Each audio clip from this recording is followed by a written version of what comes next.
Welcome to the Church and Family Life podcast. Today, we have the privilege of interviewing Pastor Justin Dillehay, who's a pastor at Grace Baptist Church in Hartsville, Tennessee. He's going to tell us his life story. He's going to be preaching at our national conference in May. Hope you can come and hear him. He's got a great message planned for us. Hope you enjoy the interview.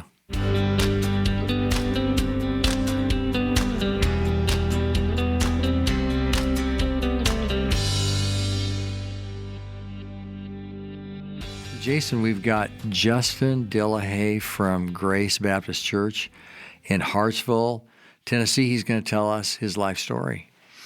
I know that last name. We've interviewed his wife about her book, Dear Hemlock. That's right. Yeah. Hey, we want to hear your life story, and we're just so delighted that you're able to come and tell your life story. So over to you. Well, how did it all start? Well, thank you for having me on. I'll start at the beginning. I was born in 1982, so I'm almost 44. I wouldn't say that I grew up in a Christian home because my dad didn't go to church. He didn't take us to church, but my mom did. And though I wouldn't call it a Christian home, I would say I grew up in a stable home. My dad worked for the electric company for 40 years. We lived in the same house. We never moved. My mom was a cook at the elementary school where I went for 9 years.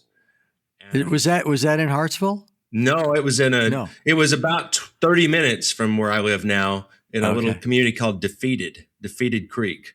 So I played sports for a team called Defeated. And we took a ribbing for that. And we often lived up to our name also. So I'm the third of 4 children. I have 2 older sisters and 1 younger brother. I grew up in the country, rural Tennessee, middle Tennessee, here in Hartsville. And I would say I had a happy childhood. No trauma, nothing to complain about. My dad grew tobacco. My dad and his dad grew tobacco. So I spent a fair amount of time in my youth and teenage years working in tobacco. And so I have a lot of happy memories about that. My parents put me in school at 6 instead of 5. So I was the oldest in my class instead of the youngest. And so for a little boy, that probably made a bigger difference than I would realize at the time. But yeah, had a happy childhood. Grew up in a denomination called the Free Will Baptist Church.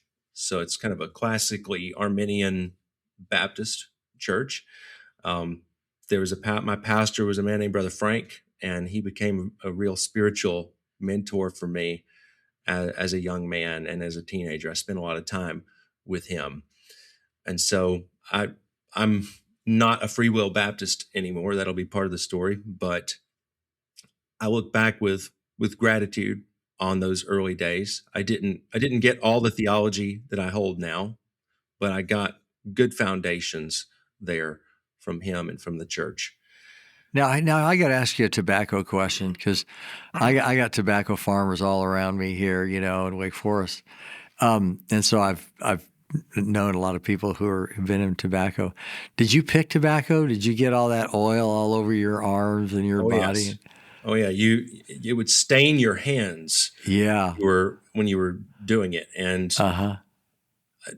I never got tobacco sick, but there was something people would refer to as getting tobacco sick, and it was really bad. And I assume it was just from all the nicotine probably that was absorbing into your skin.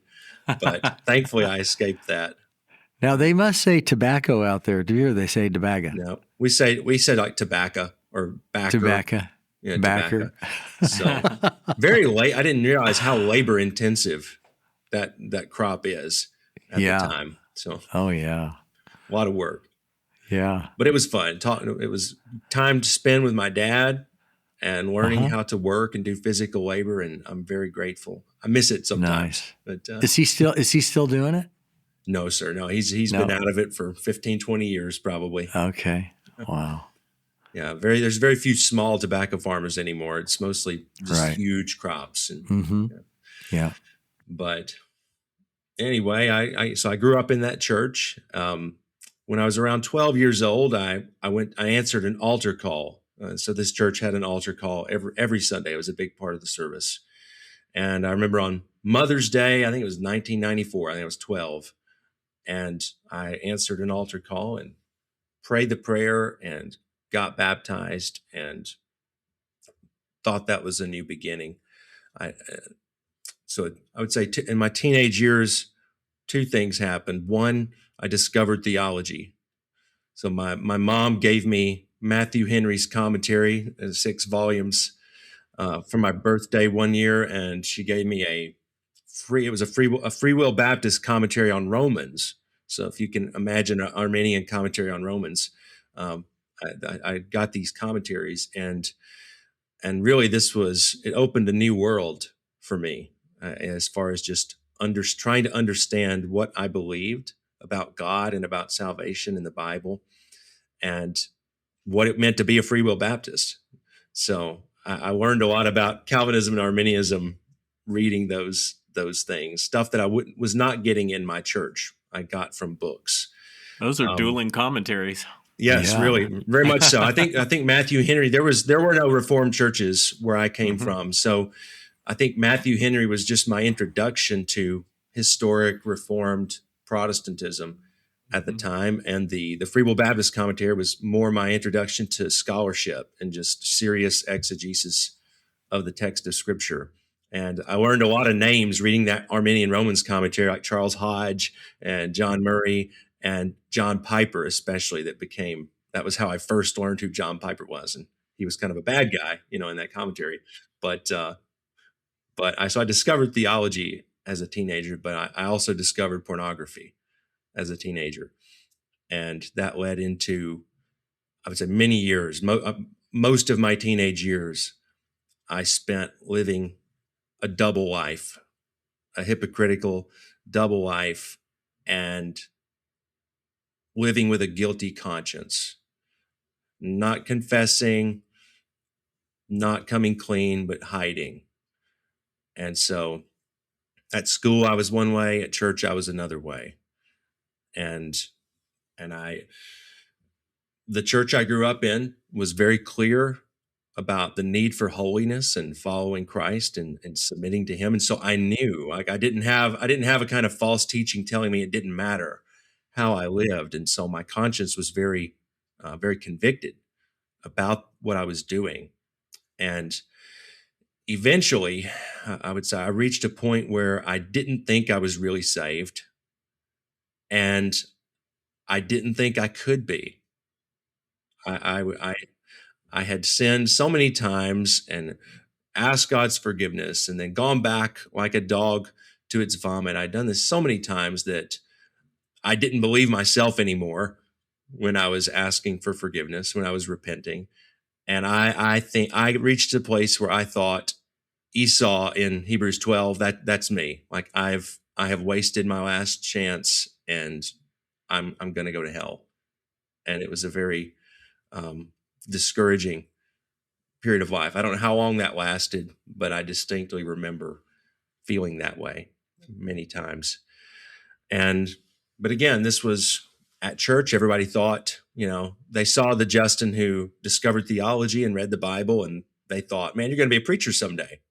That's what they thought. And when I was 18, 19 years old, I was teaching Sunday school at that Free Will Baptist Church.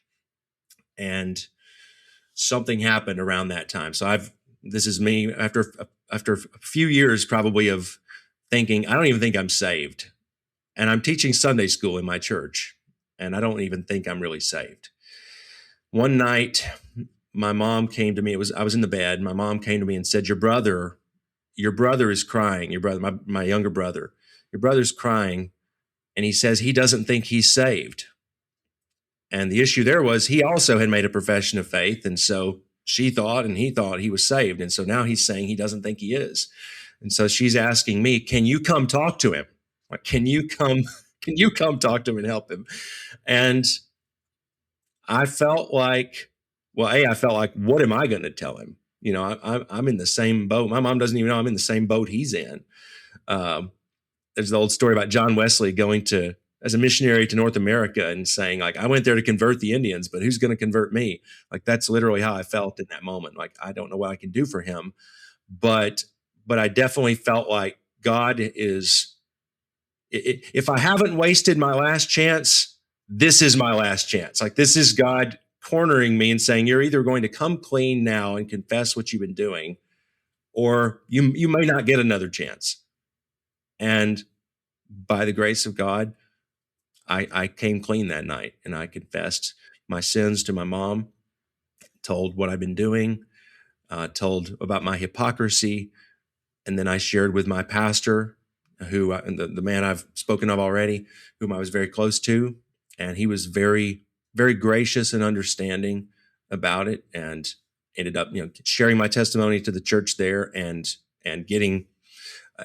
In that case, felt like I needed to be baptized because I didn't think I had actually been saved. So people often have to make those decisions, and that's the one we made at that time. What kind of counsel would you give to somebody in that situation where, they were baptized when they were young and then they're not so sure? Mm-hmm. Well, it's difficult, and we've had to deal with this a lot. That's a very common testimony among Baptists, especially in the South.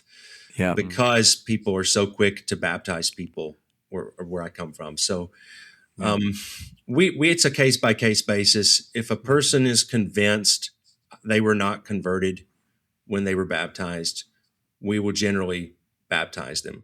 If they're just not sure, like if they're not sure and they think of all the sins they committed after they were baptized, if they're not sure, we tend to err on the side of, we don't want to repeat the ordinance needlessly. It's supposed to be done one time. So it's case by case, but if someone's sure that reasonably confident they were not saved, we'll say, well, let's do it. But if they're just like, I don't know, then we're like, well, let's just trust the decision that was made at that time and just live out your baptism now. It's exactly how we say it. We might, the person who says, I think I need to get rebaptized, we usually make them wait a little bit and keep talking and thinking about it. If they're just slap down sure they were not converted, then we'll consider it. But some of this is sanctification, 'Cause I've had those same questions since my actual conversion. I think of all the low points since then. I'm like, well, I don't know, was that the time or not? And at the end of the day, that's when I see my conversion at age 19, 2001. But at the end of the day, it's more, I know I was lost and now I'm found. I know, I don't know what time the sun came up for sure, but I know it's shining now. And so I'm not in any doubt about my salvation now, even if there's times when I wonder, was that it or not? Or was it later? I don't know. But we Baptists, we just have so many problems, don't we? Right. We've all got our set of problems. So I would say after that, from like age 18 to 22, after I finished high school, I was just aimless for about 4 years. I didn't know what I needed to do. I started to go to college and then I pulled out, didn't go. So for about 4 years there, I was living at home. I was doing odd jobs. I worked for an electrician. I cut grass, but I just didn't know. I was a poster child for just the aimless young man who doesn't know what God wants him to do. I also was into some bad theology, or weak theology, at least at that time. I got off into, when the internet came into my life around that time, I got all access to all kinds of unhelpful things. And I got off into some Anabaptist Mennonite theology for a while. And then I got off into some King James only fundamentalism for a while. And, but eventually through the internet, I encountered John Piper and his sermons on Romans. And that was a real turning point in my life, because up till then I had been hardcore Arminian my whole life, like not just like by default, like I knew what I believed. I read books, and that's how I knew who John Piper was. So I don't remember how I first stumbled upon his sermons online, but I remember the first sermon I ever heard him preach online was his biography of David Brainerd. And I was intrigued by it. And so I started listening to his sermons on Romans 7, and it was just like a light bulb of this is the kind of preaching I've been looking for my whole life. And so you came in with an anti-Piper bias based on what you've been reading. How quickly did that fade when you started listening to these sermons? Well, I had the Matthew Henry kind of experience. So I was never of a mind that Calvinists were of the devil, and they didn't know the Lord. I knew enough good men to know that wasn't true. So because he was preaching Romans 7 and Romans 8, for a long time, it was just gospel sanctification type stuff that I felt I agreed with. But he was just doing it in an exegetical, rigorous, textual way that I never heard anybody do. Like I didn't grow up with expository preaching. I grew up with topical sort of gospel sermon every week. And so I wasn't used to somebody expounding the text. And so I would say for about 2 chapters, he just kind of won my trust. And I won my trust and built me up. And by the time I got to the golden chain in Romans 8, I was really struggling. I remember one time listening to the sermon on those whom he justified, he also glorified, and no dropouts, and I remember my mom was listening to that sermon and she looked at me and said, like, "You don't believe that, do you?" And I was, because, Free Will Baptist, we did not believe in eternal security. And so when she asked, "You don't believe that, do you?" I just said, "I don't know anymore. Like, I know I'm not supposed to, but I don't know how to answer what he's saying."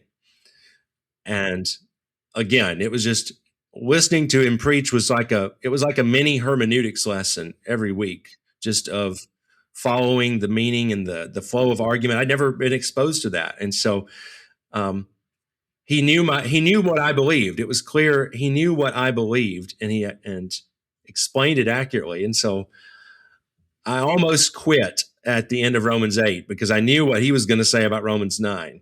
So I almost was like, I remember thinking, I don't know if I need to keep listening because I'm afraid he's going to convince me. And I felt like God just wouldn't let me do that.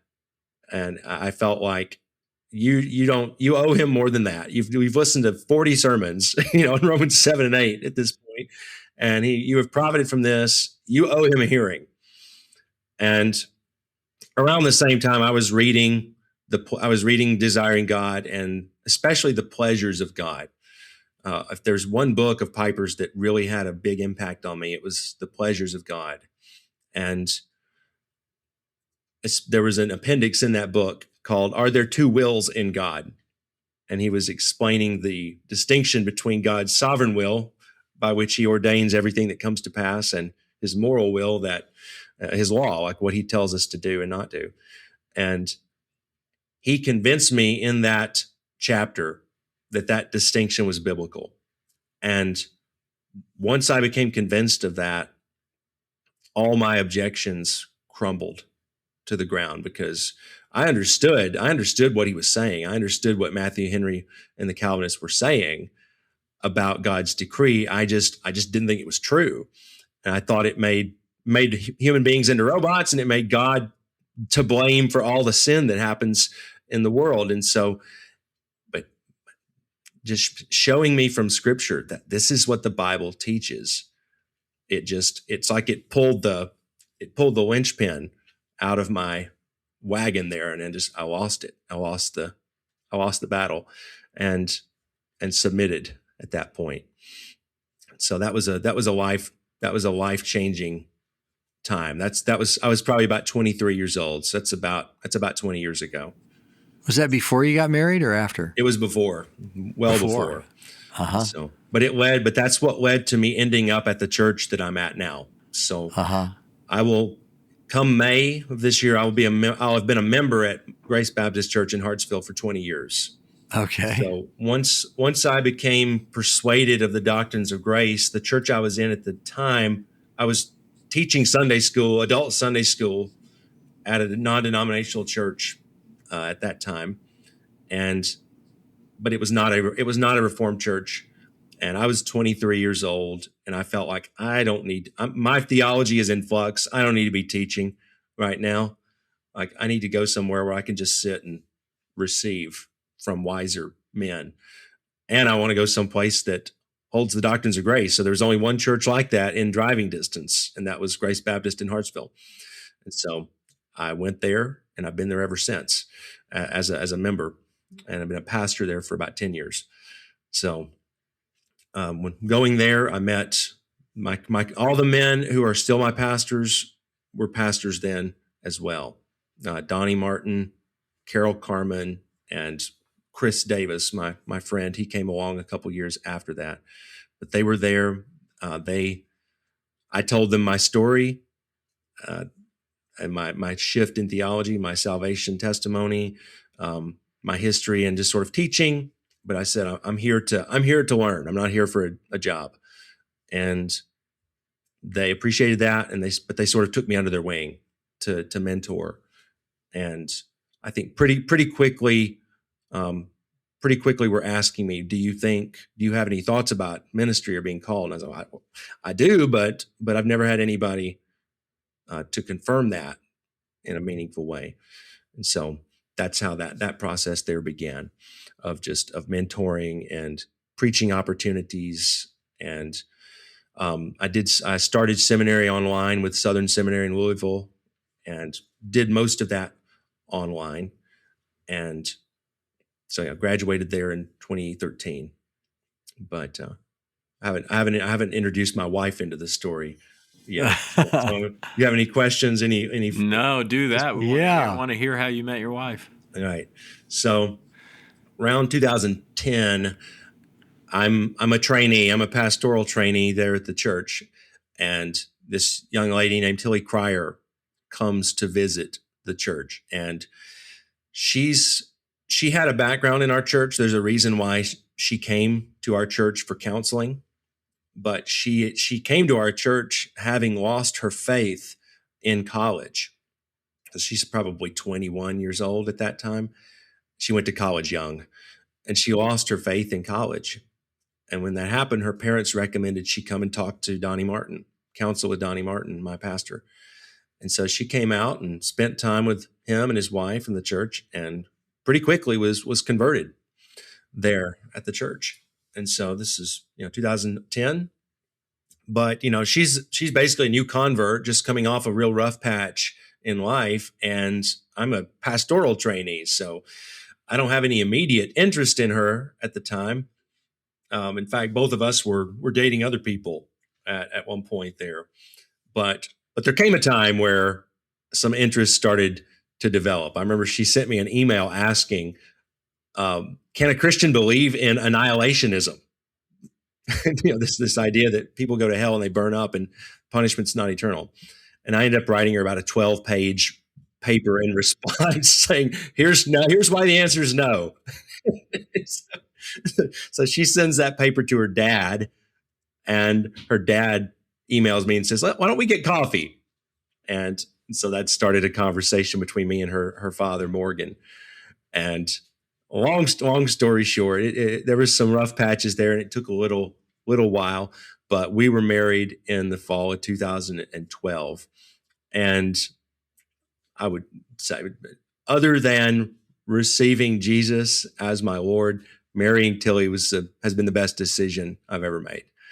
So it's been a happy, 12, 13, almost 13 years, 14 years almost. It's been a very happy time. We have 4 children now. Come May, Nora will be 11. Agnes will be 9. Henry will be 7. And Cordelia will be 3. So, Lord willing, we'll be bringing all those along with us in May. Oh, that's great.